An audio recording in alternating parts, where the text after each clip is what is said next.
Good morning, everybody. My name is Stan Thomas, elder from the Tsleil-Waututh Nation. I'd like to welcome to our nation here, community. We are here today to energy that the TWN put the panels in behind me back in 2020. Clean air mission people, I welcome you here to our nation also. Try not to be too long, but when I first seen this put on the hillside here way back, I was all excited to see all the panels going up, and it's good to see that people are going to come share some news with us. And behind me is my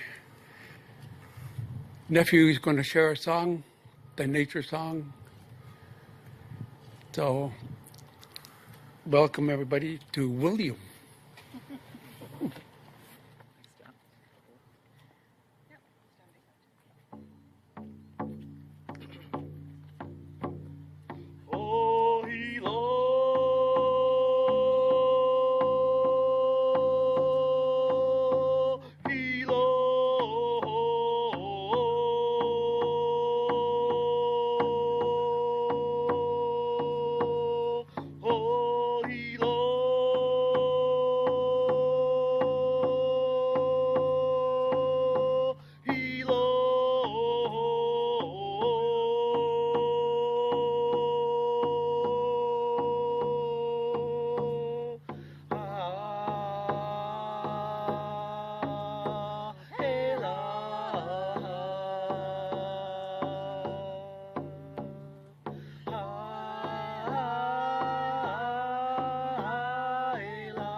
Premier David Eby.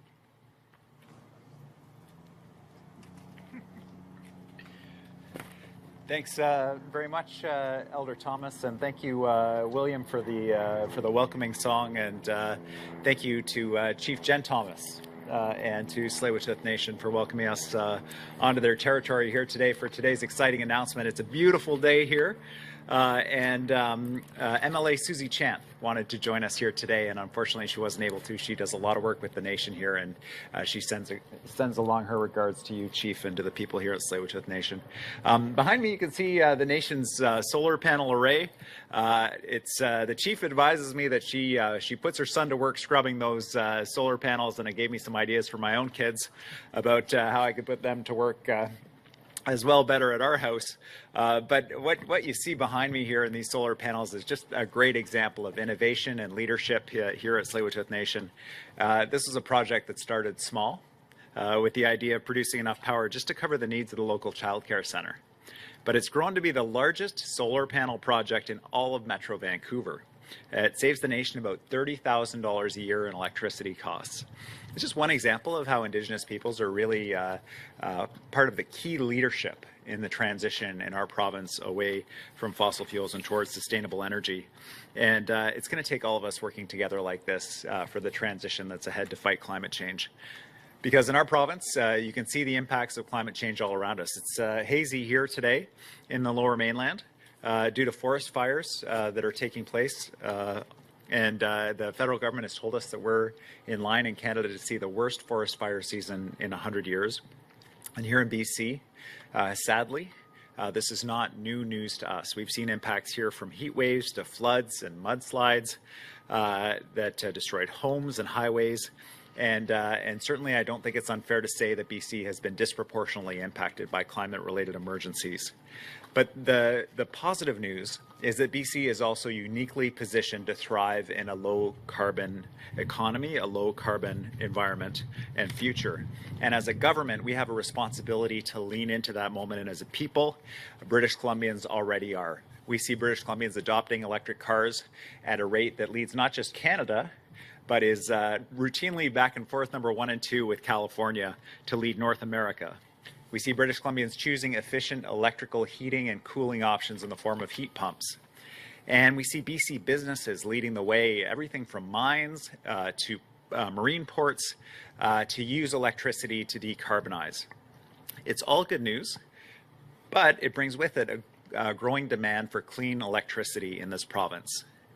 We're working with First Nations in partnership to generate the clean, renewable energy we need to meet our climate goals while moving us forward as a clean energy leader. There are people out there who say that we need to respond to the climate crisis by always saying no to development, regardless of the cost to jobs and opportunity. And then there are other people who say, look, all development needs to go ahead, no matter the cost to our environment or to the climate. We see a better way forward. We see a future where our growing province is fueled by BC's abundance of clean, renewable electricity. And it's BC Hydro's filing with the Utility Commission today that sends that clear message. The need for clean energy, including wind and solar power in our province, has accelerated. BC Hydro's filing indicates we require about 3,000 gigawatt hours per year of renewable energy starting as early as 2028. A fully 3 years earlier than previously estimated. To put it another way, that's enough electricity to power 270,000 homes in our province. We need to act now to meet this growing demand and to ensure we stay on track with our climate goals. That's why we're here today. For the first time in 15 years, BC Hydro will be launching a call for new sources of clean and renewable energy. Together with First Nations, clean energy stakeholders, and the newly formed BC Hydro Task Force will design a process that works for British Columbians. And we're committed to working with nations on options for Indigenous partnership in this work. I look forward to applications opening as soon as next spring. Now, it's important to note, this is not a return to the standing offer program. This is a new process, a competitive process that will work with independent power producers to deliver the power that we actually need and that is cost competitive. For too long, BC Hydro was forced to purchase hydro at the wrong time. It was too expensive. And that was ultimately the wrong choice for families who had to pay for that unnecessary hydro through their bills. We're going to do things differently with better planning and fair pricing that are going to keep costs down while meeting the demand that's out there in our province. And by recognizing the incredible potential of Indigenous-led clean energy projects. We've seen what can be accomplished here in Tsleil-Waututh Territory. And further south in the Columbia Basin region, solar panels have been installed on 31 newly built homes. This helps reduce costs for residents and created training opportunities for members of the Shuswap Indian Band, for the Lower Kootenay Band, and the Tobacco Plains Indian Band. At a community level, those initiatives have been a game changer for people, both the people who are installing them and the people who have these panels on their homes. But from a business standpoint, sometimes these smaller projects are not cost competitive. And despite that, these are the kinds of projects that our government wants to support. We want to give them a hand up. And so we'll do so with a new $140 million fund to the BC Indigenous Clean Energy Initiative. Minister Osborne will share more details about how this will create new opportunities for Indigenous communities, all while we work together to meet BC's growing electricity demand. If the last few years have taught us one thing, it's that we're strongest when we work together as a province. Industry with First Nations, workers and businesses, all levels of government and Crown corporations. Everybody working together to build a stronger future for our province. There are few challenges ahead of us bigger than climate change. But when I look at what's already been accomplished here in Tsleil-Waututh Nation, by Indigenous communities around British Columbia, and by BC Hydro to power our future with clean electricity, I know we can deliver results today and position our province for long-term success in a low-carbon future. I can't wait to see these clean energy projects power up over the years to come. Thank you very much.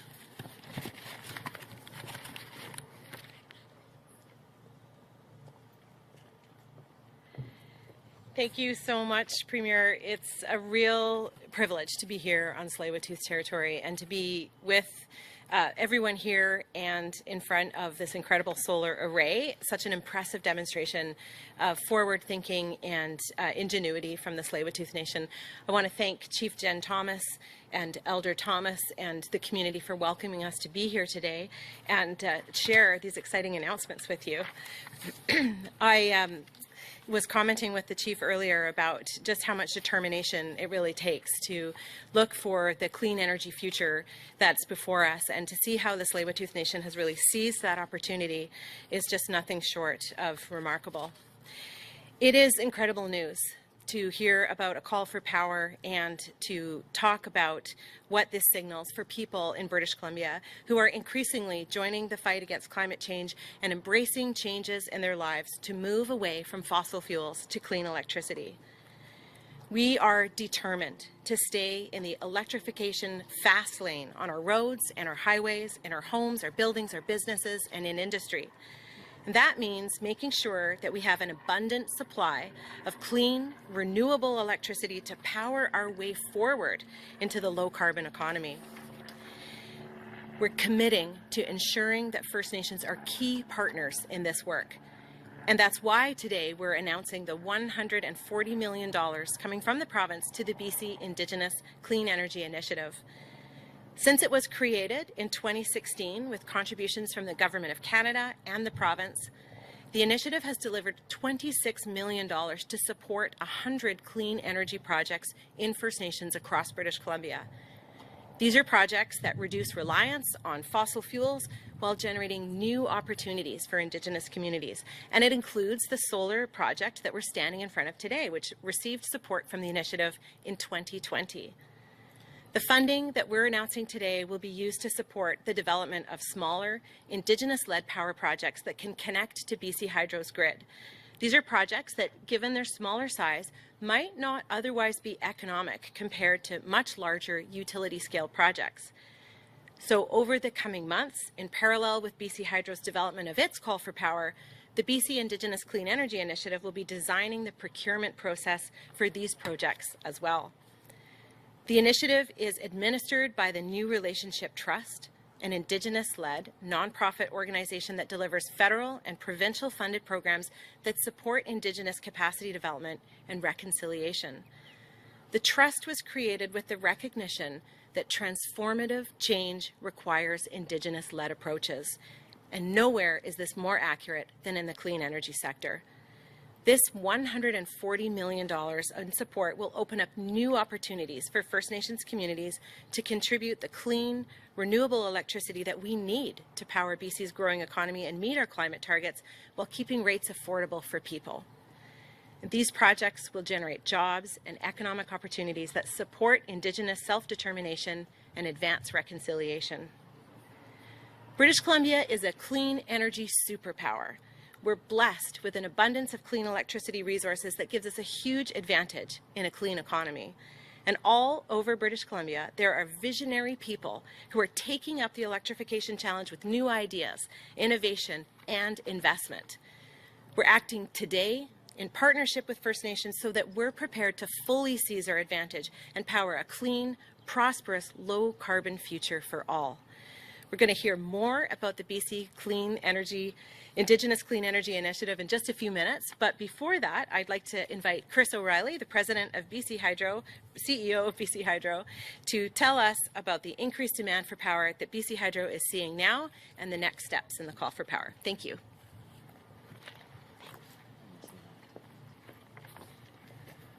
Well, thanks so much, Minister Osborne, for your kind introduction, and good morning, everyone. I want to say first, I'm so thankful for the generous welcome from Chief Thomas for welcoming us into your territory today.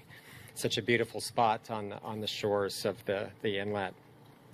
As many of you know, we're in the midst of a once-in-a-100-year energy transition, and that is occurring across the globe as more people and businesses look to transition from fossil fuels to reduce their carbon footprint. And here in BC, we continue to see growing interest from the residential, commercial, transportation, and industrial sectors in making the switch from fossil fuels to using clean electricity. And in fact, that interest is accelerating. As a result, we're now forecasting that the need for new renewable resources has moved forward. And that's one of the main reasons we're here today, announcing this partnership with the province.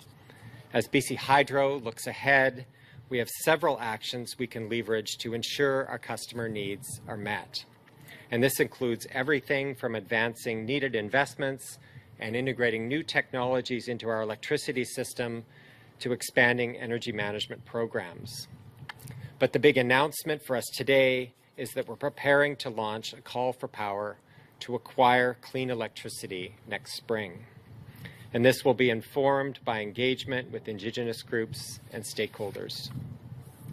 We're estimating that we'll need about 3,000 gigawatt hours per year of new renewable generation starting as early as 2028. And this will position BC Hydro to meet the potential electrification load from the Clean BC emission reduction targets. And while we can't predict exactly what will happen in the future, we know from experience we must remain flexible and adaptable to what comes next, especially in an era of rapid technological advancement and policy change. We are living in an exciting time. We're witnessing and participating in revolutionary moves that are transitioning our global energy system towards a fully decarbonized system. And BC Hydro is already a leader in clean energy generation, with 98% of the electricity we generate coming from clean or renewable resources, mostly powered by water.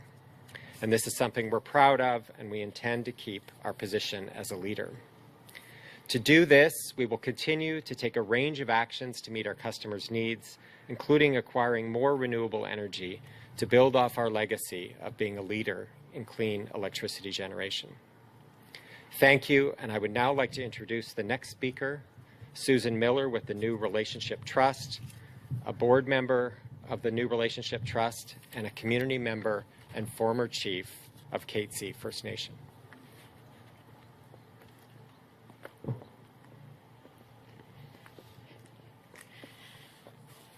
Good morning, everybody. I'd like to begin by acknowledging that I'm in the territory of the Tsleil-Waututh First Nation, and I thank Chief Thomas for inviting me into your home. The demand for clean energy through the project support among First Nations in BC has been strong and sustained since the New Relationship Trust launched the BC Indigenous Clean Energy Initiative as a pilot project 8 years ago. In that time, we've dispersed more than $21 million in funding from the provincial and federal governments to 63 First Nations in this province. But this announcement today is truly a historic investment, and it's a game changer for all of us. The need for electricity continues to grow, even as we seek to decarbonize our energy system. Thanks to this initiative, Indigenous communities are now poised to play a pivotal role in advancing BC's clean energy economy. This transformative shift would not be possible without the partnerships that we have built over the years with the province of BC, the federal government, BC Hydro, FortisBC, and the First Nations in our province that are stepping forward to build resiliency, boost local economies, and future-proof our energy systems.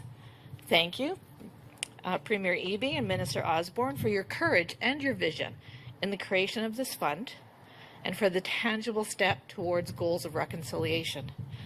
Thank you also for your trust in NRT as an Indigenous-led organization to build on and deliver this transformative investment in a meaningful way.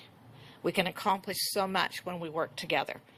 Today's announcement is a true reflection of our joint potential to create change.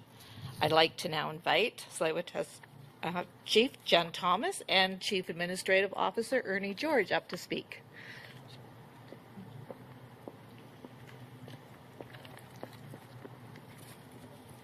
Good morning, everybody, and thank you for being here with us today. I want to take this time and thank Premier Eby and Minister Osborne for coming to share this exciting news here in Tsleil-Waututh Nation. You know, I just want to thank our past and present leaders also for always having that forward thinking and, you know, thinking about our climate change and our how to live better lives, not only for our nation, but for everybody here in the province. You know, these solar panels, there's 338 panels, and it 80% provides energy to our administration building there. You know, I actually didn't know how much money we were saving, so thank you, David, for saying it was 60,000? 30,000 we're saving there a year, and you know, that's a lot of money.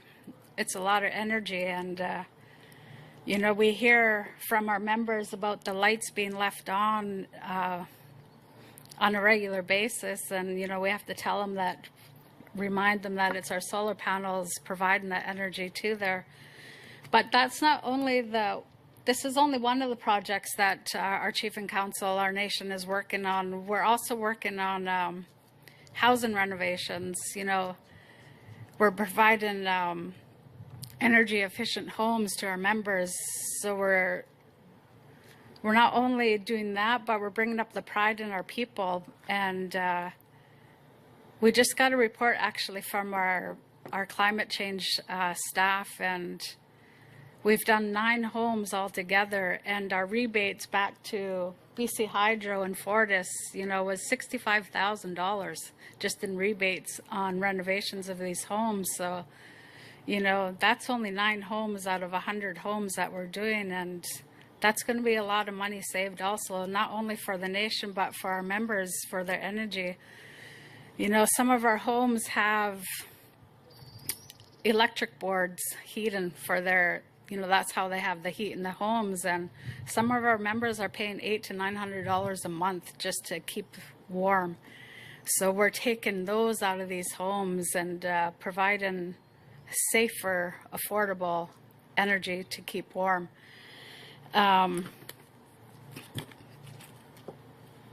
Council, we just had a council meeting on Tuesday also, and we adopted a new energy efficient and low carbon building policy, which is a pathway to ensure that new buildings on reserve are to build to increase energy efficiency and to reduce greenhouse gas emissions.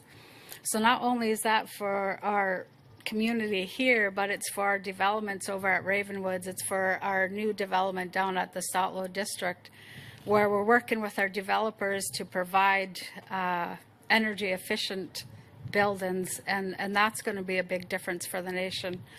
So just on that note, you know, again, thanking our past and present leaders for always having this forward thinking on climate change.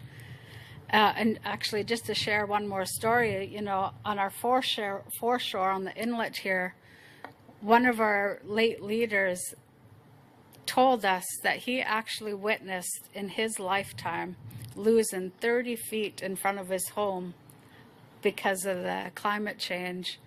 And I was out there paddling one day in the canoe training, and I literally saw a tree fall into the water because there was no more dirt underneath it. You know, so it's happening right in front of our eyes. Climate change is happening. And so I'm very grateful for this announcement today. Thank you.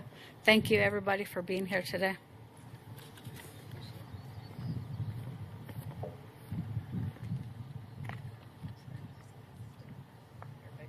Ernie George? Great. Okay, this concludes the speaking portion of the event. We move on to the media QA. For media on the line, please hit *1 to queue up. You'll have one question and one follow-up. Please, for those on the line, unmute your phones right now, as you'll not be heard until we open your line. Start things off. We'll go with Mira Baines, CBC. Mira, your line is now open. Thank you. Thank you for taking my question, Premier. I wanted to ask you about the letter to the federal government from premiers and territorial leaders and the ask for more infrastructure funding in light of interest rates going up, etc. Can you go through your concerns here in BC, and are there particular projects that are of concern with some of the interest rates going up? Sure, thanks, Mira. We're looking to the federal budget process. I think as a collective of premiers, we were looking anxiously to see dedicated infrastructure funding. I think most British Columbians know we're seeing massive population growth here in the province. We set a record last year and the year before for population growth. Those were 50-year highs, and we're breaking those records already this year. With more people in the province, it's great news for British Columbians in terms of our economy, our competitiveness, and growing communities that people want to be here. We're excited about that. But it brings with it huge infrastructure demands. Everything from schools to hospitals to roads, transit systems need to keep up with the population growth we're seeing. And for our government, major projects like the Massey Tunnel project are projects where we've had federal government commitments in principle to funding. But we need to see that commitment in principle show up in actual financial commitment to the province to help us pay for this major infrastructure. We have the need up the Fraser Valley around the expansion of the Highway 1 system, which is part of our trade gateway across Canada. Lots of trucks using that highway to get goods out all across the country. And just a couple of examples. When we look to our port city up in Prince Rupert, one of the largest ports on the West Coast and growing the fastest. We've had to put an infusion of cash into that city to replace threatening collapse of their whole water system. And they were in a state of emergency last winter because their water system almost collapsed in its entirety. They have wooden water pipes.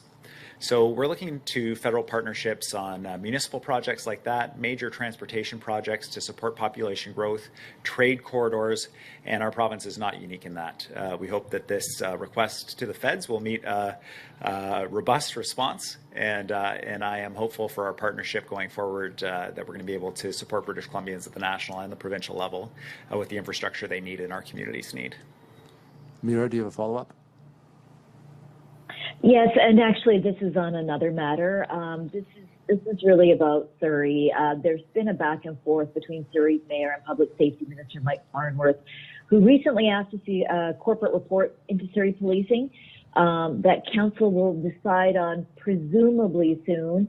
What recourse does the province have if what Surrey approves doesn't meet the province's binding requirements? Minister Farnworth, the Public Safety Minister, has a very clear statutory obligation to the people of Surrey, and it's one that's intuitive and that I think most people understand. When you live in Surrey, when you pick up the phone, you dial 911, that a police officer will show up and be able to support you in your moment of crisis. That commitment of ensuring that policing services are there for the people of Surrey is what is informing his work.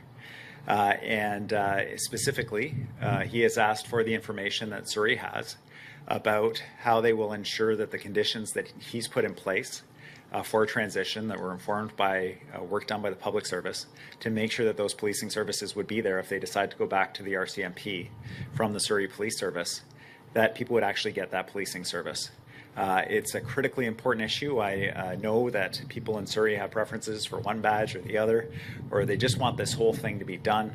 But regardless of your position on the issue in Surrey, I'm sure the one thing that everybody can agree on, the Public Safety Minister, the Mayor, myself, the people of Surrey, is that people need that essential policing service. and this is an incredibly fragile situation. So it's my sincere hope that we'll be able to come together with the City of Surrey to guarantee that, to make sure that we have all the plans in place to guarantee that policing service. And this is our continued message, certainly to the City of Surrey administration, Mayor and Council, as we move forward in this very sensitive moment. Next, we have Binder Sajjan, CTV. Binder, your line is now open. Thank you. Premier, I just wanted to know, I know in the past BC Hydro's had independent power producers that would also help supply energy. I guess getting rid of that program in 2019, was that a mistake? How is this program now different?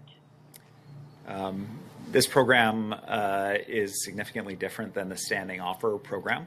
As the name implied, the standing offer program provided a guaranteed rate for electricity provided. There was a standing offer to buy electricity.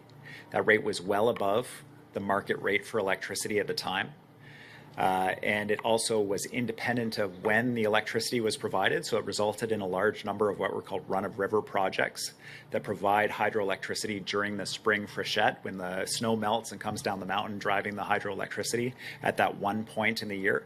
Hydro was required by law to buy all of that electricity, whether it was needed or not, above the market rate. They often had to sell it at a loss. That drove up their costs, which meant it drove up really the cost of everybody who has to buy electricity. In the business community, increasing costs for businesses. At home, increasing costs for families. That program did not work, and we're not repeating it. But this program is different in that BC Hydro's projections are they will need this electricity.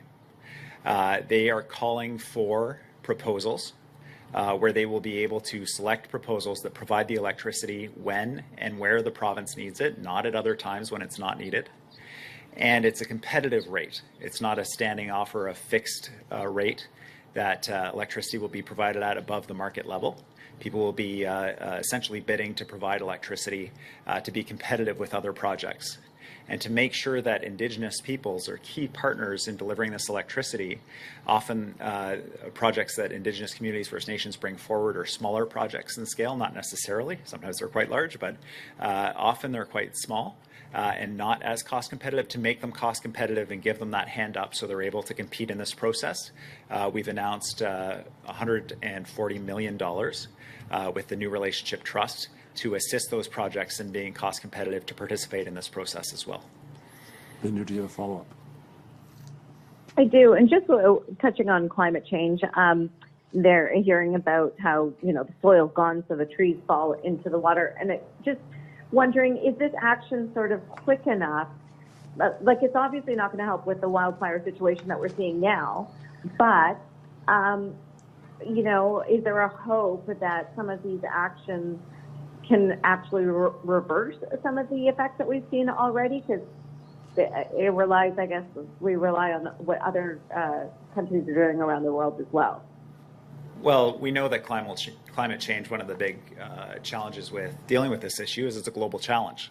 It requires cooperation across borders, between countries, and coordination on a level the world hasn't seen before to respond to this challenge that we're facing.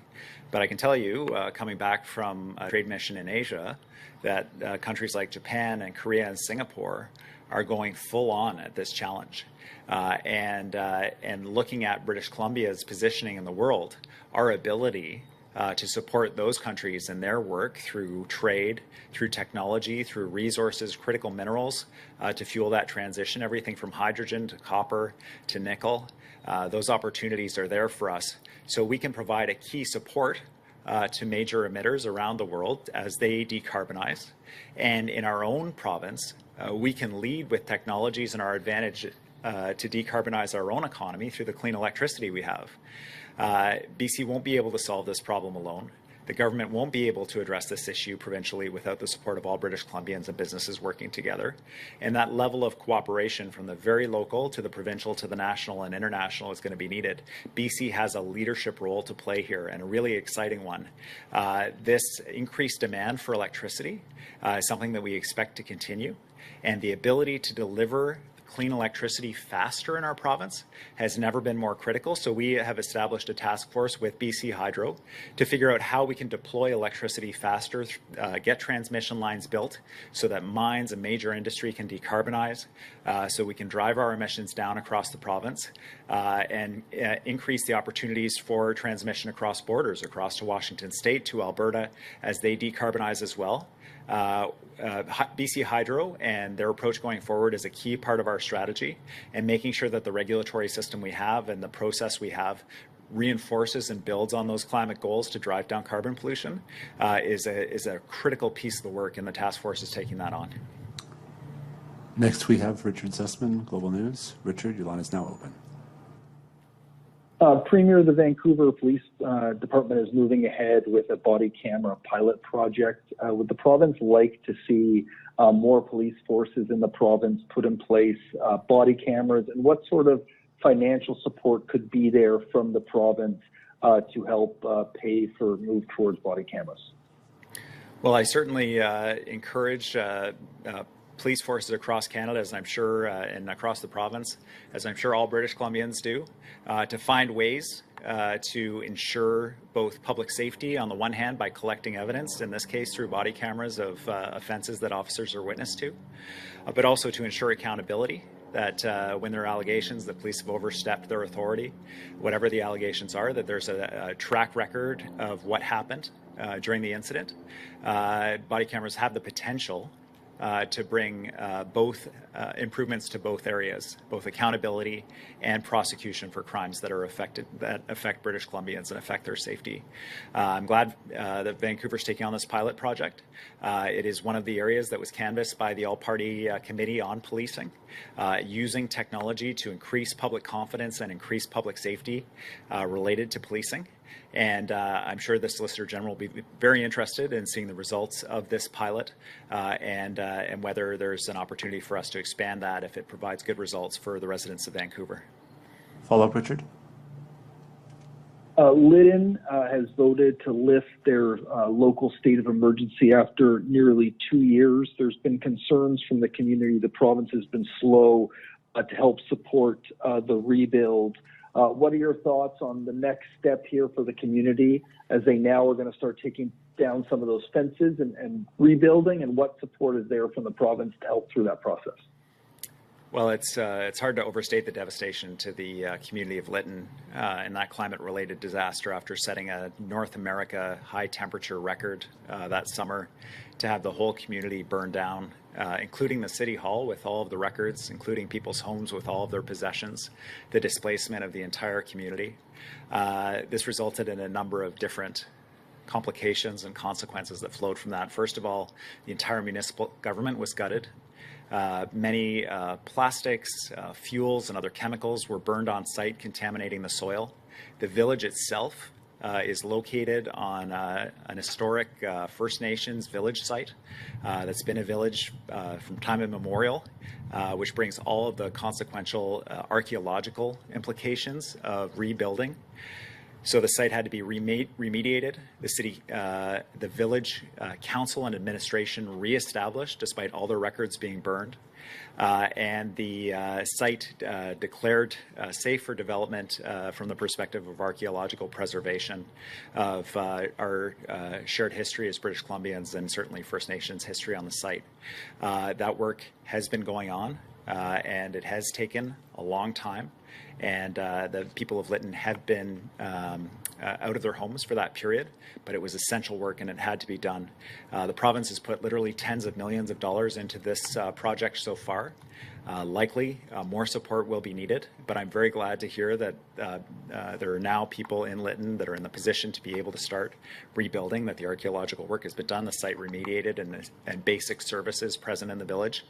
And it's an important marker, but also a caution and a reminder on a day like today when we make an announcement about the urgent need to transition our energy use, about what's at stake for British Columbians. Next, we have Ashley Joanneau from Canadian Press. Ashley, your line is now open. Hi, I have a question that I think is probably for Chris. I'm just looking for some clarification. Some people at the event today have talked about acquiring projects and others have talked about acquiring energy. So I just want to be clear, is BC Hydro looking to buy new infrastructure for generating power, or are you looking for others to build their own projects and then you acquire the power off of them? Sure, I'll take it high level, and then I'll invite Chris up for the details here. High level, at a provincial government level, we see a big economic advantage in our clean electricity in our conversations overseas with major companies that are looking to buy hydrogen from us to decarbonize their operations. For example, POSCO, which is the largest steel producer, second and third largest steel mills in the world, operated in Korea. They want to decarbonize those steel mills by using hydrogen. And they see an opportunity to buy hydrogen from British Columbia. But in order to do that, they require significant electricity. So there are economic opportunities for us around increased electrical generation. We see lots of proposals for sites where there's significant electrical service. For example, just up the Burrard Inlet, we have the Burrard Thermal Station, which has the capacity to provide a significant amount of electricity at that site. There are a number of proponents who would be interested in partnering with the province and First Nations on that site, given the electricity that's there. And so by building out our infrastructure, by building up our ability to provide that electricity faster and in areas of promising economic development, we can help build our economy as well as decarbonize existing industries. And so that's where we're going as a provincial government. The task force, today's announcement, just one small piece of that work around how we're going to support First Nations to provide that energy need through the trust. But I'll invite Chris up in terms of the logistics of the business and the power call specifically. Yes, so this call for power would be a request for proposals from companies partnering between the private sector and First Nations to provide long-term supplies of electricity, clean electricity, to BC Hydro in return for an agreed-upon price. So we call those independent power producers in our industry. We currently have about 25% of our supply coming from independent power producers. So this is extending that, really focusing on renewable power, and this power would be used to serve the kind of uses that the Premier just spoke about, the growing load that we're seeing in the province. Ashley, do you have a follow-up? Yeah, so then assuming that this necessary power comes from independent power producers, how would that change the percentage of the power generated by independent power producers, and what budget do you have earmarked for paying for this additional electricity? Yeah, so it would certainly increase the 25% figure, and our long-term plans is we would require more power from renewable sources beyond that, so we would expect that 25% figure to grow and grow, and that's what we're seeing in other jurisdictions across Canada and really across North America. We haven't set a budget for this. As the Premier said, this would be a competitive process, so there have been a lot of improvements in the technology for solar generation, as you see behind us, and wind turbines, so we're anticipating that the prices would be much lower than we've seen in the past, and once we get an indication of that, we would be better able to establish a budget. And I think you will see those that process is overseen by the Utilities Commission, and they would ensure that those acquisitions are cost effective. Next, we have Wolf Deppner, Black Press. Wolf, your line is now open. Yes, thank you for taking my question. Question to the Premier. Put this into the bigger context here.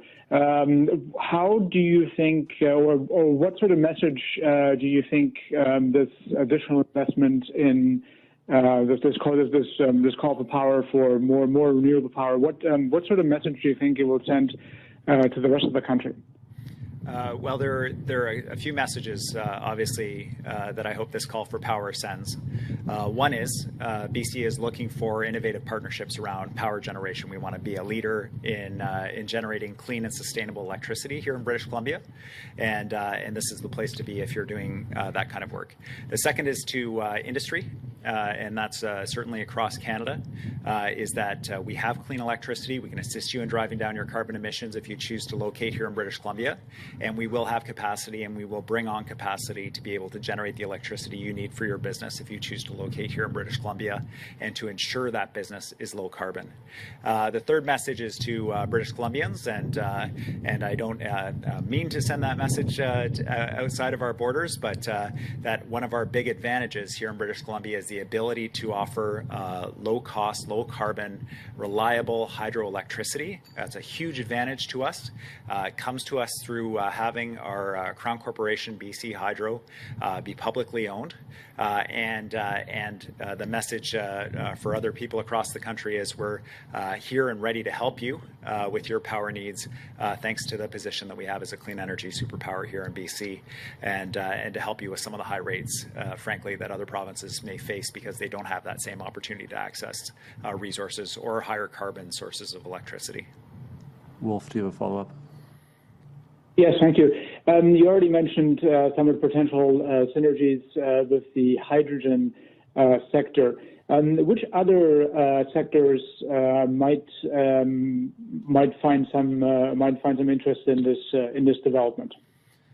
Well, generally speaking, in terms of where we'd like to go as a province, is we would like every area of industry and certainly people in British Columbia in their home energy use to be looking to use clean electricity instead of fossil fuels. So if you're looking to replace your furnace, that you would look at a heat pump. If you're looking at buying an air conditioner, that you would look at a heat pump to reduce your electricity usage or to reduce your reliance on fossil fuels at home. But for industry, we are certainly hearing from the mining sector, from the natural gas sector, from the forestry sector about the opportunities that they see around decarbonization, everything from their heavy-duty vehicles and medium-duty vehicles transitioning to either hydrogen or battery use, mining equipment transitioning to electrical use, electrifying gas fields to reduce emissions from that part of our economy, electrifying forestry operations to get away from emissions there, and reduce emissions of transporting wood over long distances. There's no industry in British Columbia that we are not looking at in terms of our opportunity to drive down carbon emissions and hit our targets. And electricity and fuel switching is a big part of that solution. Last question today goes to Alec Lazenby, BC Today. Alec, your line's now open. Hello, Premier. So for basically ever, the province has been reliant on, our abundance of water for hydroelectricity, which is why we've been able to decarbonize so quickly when it comes to the energy sector. With droughts and other things getting in the way of that resource, are you at all worried about our ability to keep on that pathway of clean electricity as we try to, as we have more need for more and more electricity in the coming years? So I think I'll turn this aspects of this question over to Chris, but I'll say that generally speaking, I think our province benefits from having a diversity of supplies of electricity.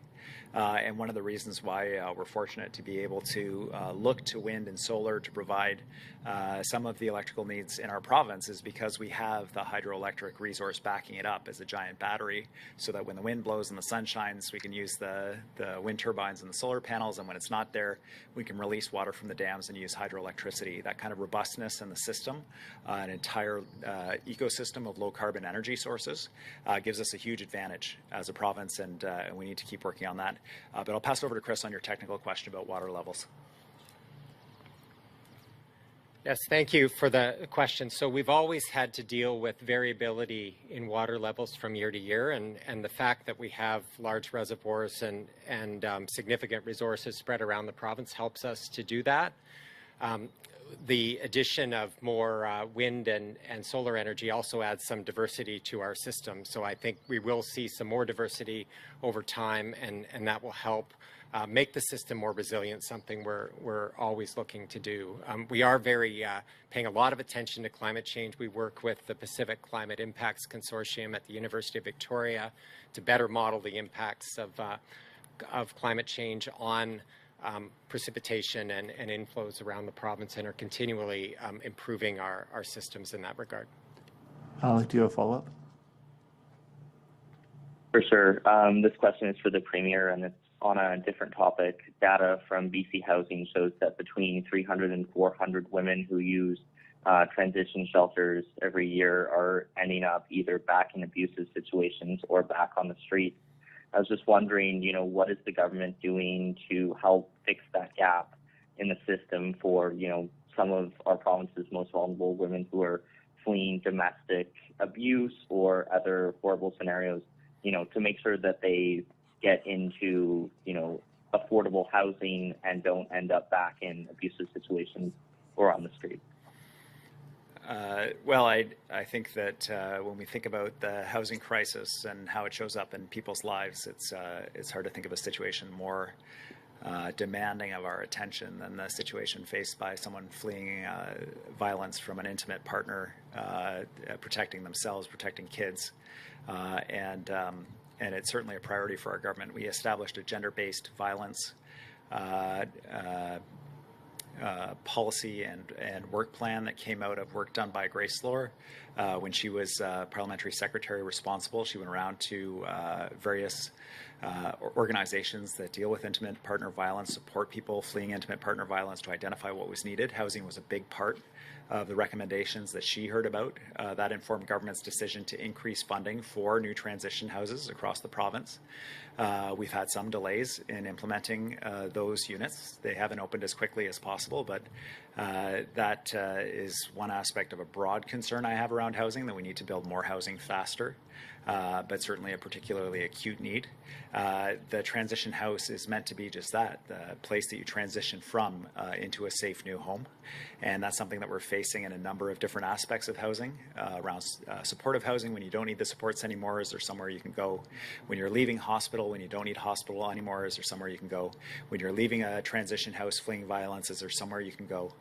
These are feeders into homelessness, and something we identified in our homelessness strategy, which is why we have a huge amount of urgency. BC Housing has 17,000 units under development right now across the province, building that housing that we need, including housing to serve women fleeing violence. And that work will continue. It's certainly not done, but it's a great example of, and a tragic example of the level of crisis and the impact it has on various groups, and disproportionately women and vulnerable women. Thanks very much. This concludes today's announcement. I'll call on everyone present to come together for a photo before closing the event.